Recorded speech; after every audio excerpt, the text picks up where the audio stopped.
Tired of endless mining for stone? Let's build an automatic stone farm in Minecraft and never run out of building materials again. First, we need to find a good spot and create a small, roughly 5 by 5 area for our farm. Make sure it's flat and clear. In the very center of this area, place a temporary block. This is where our stone will generate. Now, carefully place a source block of lava directly on top of that central block.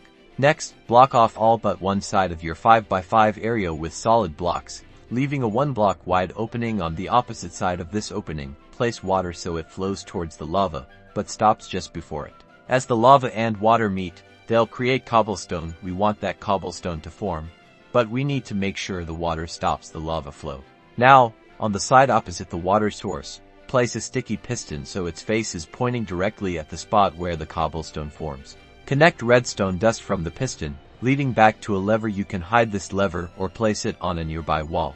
Flip the lever, the piston will extend, breaking the generated cobblestone. Flip it again, and the piston retracts, allowing new cobblestone to form. To collect the stone, place a hopper directly beneath where the cobblestone forms, angled into a chest. You can tunnel down to create a collection area. And there you have it, your very own automatic stone farm. Simply flick the lever to harvest your endless supply of stone for all your Minecraft builds.